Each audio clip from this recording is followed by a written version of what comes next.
Between Neelkanth. अब ये complete नहीं हुआ है, 2 वीडियोस इसके बन चुके हैं। आज हम तीसरा वीडियो बनाएंगे इसका। तो इसमें नीलकंठ वाले चैप्टर में मैंने अब तक आपको बता दिया था कि नीलकंठ यानी नीले गले वाला कौन है। इसमें मोर के लिए आया है नीलकंठ यहाँ पर, और मोरनी, मोरनी का नाम क्या है, राधा। मतलब उसके छाया के समान रहने के कारण मोरनी का नाम राधा रख दिया गया, और नीली गर्दन होने के कारण मोर का नाम क्या रख दिया गया, नीलकंठ रख दिया गया।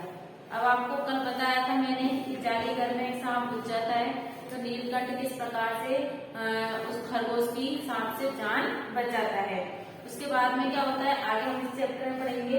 राधा नीलकंठ के समान नाच नहीं सकती थी, परंतु उसकी गति में भी एक छंद रहता था, है ना। उसकी जो चलने की जो स्टाइल थी उसमें एक प्रकार का छंद था। वह नृत्य मग्न नीलकंठ की दाहिनी ओर के पंख को छूती हुई बाईं ओर निकल आती थी। जैसे ही वो मोर नाचता था नीलकंठ उसके दाहिनी ओर से बाईं ओर निकल आती थी, बाएं पंख को स्पर्श कर दाहिनी ओर से। इस प्रकार उसकी परिक्रमा में ही, उसके चक्कर में ही एक पूरक ताल परिचय मिलता था। नीलकंठ ने कैसे समझ लिया कि उसका नृत्य उसे बहुत भाता। नीलकंठ उसे समझ लिया कि राधा को है ना मेरा नाच जो है बहुत अच्छा लगता है।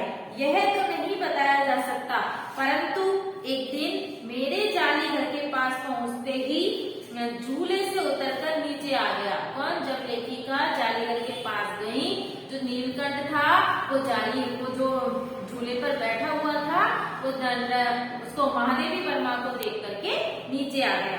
उसके बाद में क्या होता है कि वो पंखों का सतरंगी मंडराकार पंखों को फैला करके क्या करने लगा, नृत्य करने लगा, है ना। तब से ये नृत्य का क्रम बन गया। हमेशा जब भी लेखिका वहां पर जाती थी और फिर नीलकंठ नीचे उतर करके अपने पंखों को फैला करके नृत्य भंगिमा में खड़ा हो जाता था। और उसके यहाँ पर महादेवी वर्मा के यहाँ पर विदेशी महिलाएं आती रहती थी, तो नीलकंठ की इस मुद्रा को देख करके विदेशी महिलाओं ने उसे परफेक्ट जेंटलमैन की संज्ञा दे दी। ये बहुत अच्छा आदमी है ना, परफेक्ट जेंटलमैन की उपाधि दे दी।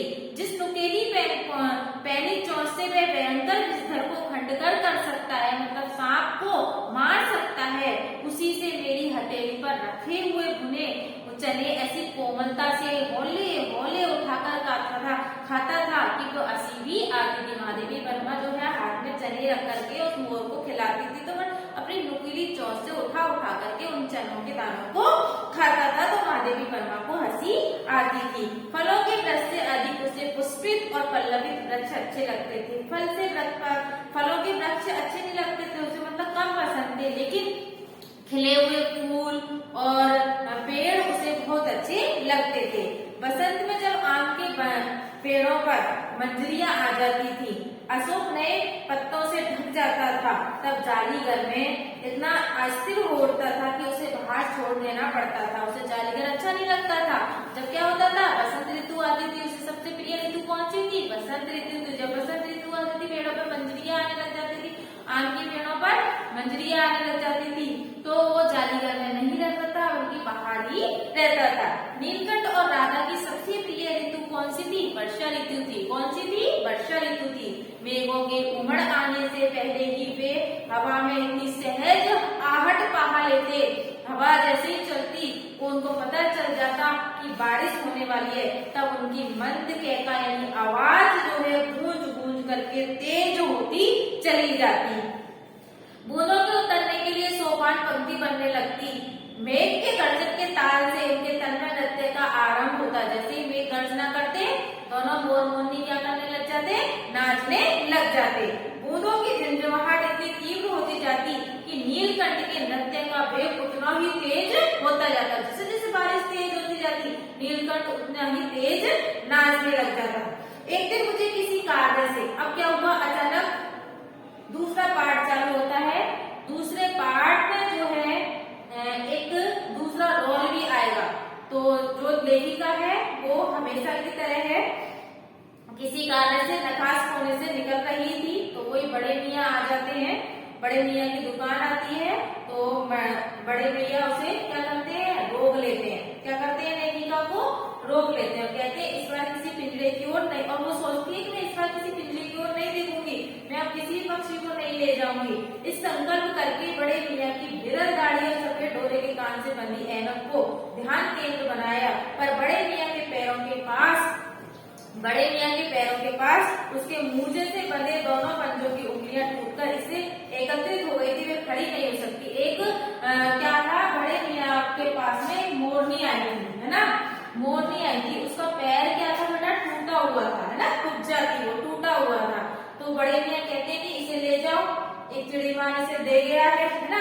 तो बड़े मियाँ की भाषण में जो है बेटा फिर से चलने लगती है। फिर वो बोलते हैं कि देखिए गुरुजी, कमबख्त चिड़ी माँ ने बेचारी का क्या हाल कर दिया है, ऐसे भी चिड़िया पकड़ी जाती है, आप ना आई होती तो मैं इसे किसी के सिर पटक देता, पर आपसे यह अगली मोरनी ले जाने को कैसे कहूँ, आप इस आधी मरी हुई मोरनी को कैसे ले जा सकती हो। सारांश यह है कि उसने 7 रुपए दिए, लेखिका ने 7 रुपए दिए और अगली सीट पर बैठा करके उसे अपने घर पर ले आई। फिर उसकी क्या की, मरियम पट्टी की, है ना। फिर वो महीने भर में क्या हो गई, अच्छी हो गई, वो महीने भर में अच्छी हो गई। उंगलियां, ठीक है, उंगलियां वैसे तो टेढ़ी टेढ़ी ही रही, परंतु वह टूटे जैसे पंजों से डगमगाती हुई चलने लगी। तब उसे जालीगर में फिर पहुंचा दिया गया। नाम तो उसका रखा गया कुब्जा, है ना। क्या नाम रखा गया उसका, कुब्जा।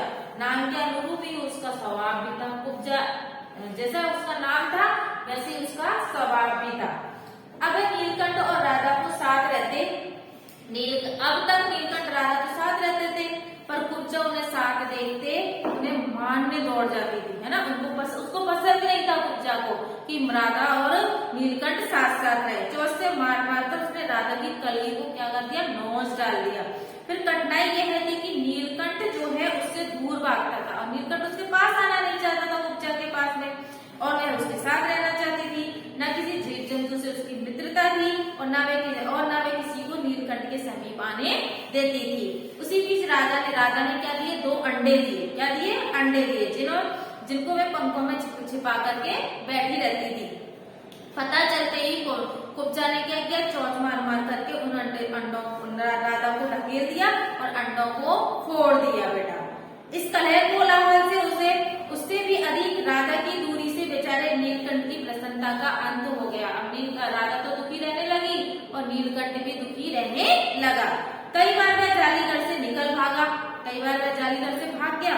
एक बार तो दिन भर भूखा प्यासा जो है आम की शाखाओं के पीछे छिपा बैठा रहा, जहाँ से बहुत पुचकार करके मैंने उसे उतारा। एक बार मेरी खिड़की की सिर पर छुपा रहा, एक बार खिड़की की सिर पर छुप गया।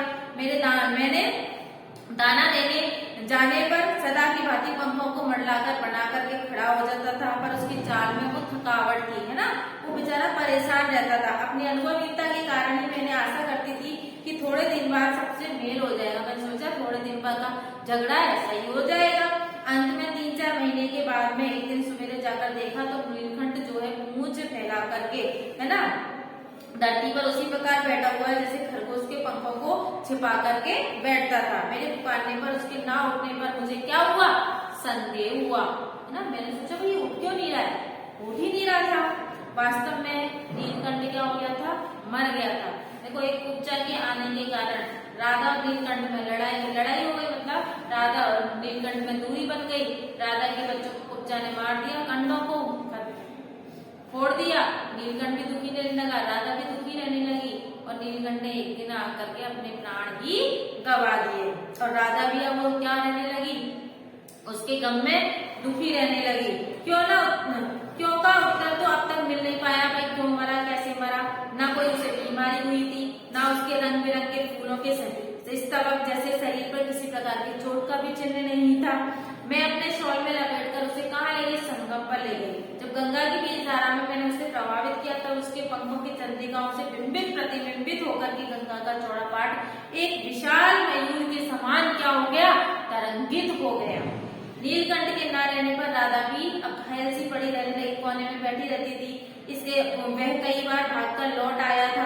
मैं प्रतीक्षा करने लगी कहीं इस बार भी वह लौट करके आ जाए, लेकिन इस दृष्टि को लगाए रहती पर कुब्जा ने कोलाहल के साथ खोज ढूंढना आरंभ कर दी। अब जो कुब्जा थी वो उसे नीलकंठ को क्या करने लगी, इधर उधर ढूंढने लगी। खोज के इसी क्रम में वह प्राय होते ही बाहर निकल आती थी और आम, अशोक, कचनार आदि की शाखाओं में नीलकंठ को क्या करती रहती थी, ढूंढती रहती थी। आदि की शाखाओं में नीलकंठ को ढूंढती रहती थी। एक दिन आम से उतरी की थी कि कजली के सामने, कजली कौन थी, एक अल्सेशियन कुत्ती थी जिसके सामने पड़ गई। स्वभाव के अनुसार उसने क्या किया, कजली पर चोंच से प्रहार किया तो परिणाम से क्या हुआ, कजली के 2 दांत उसकी गर्दन में लग गए।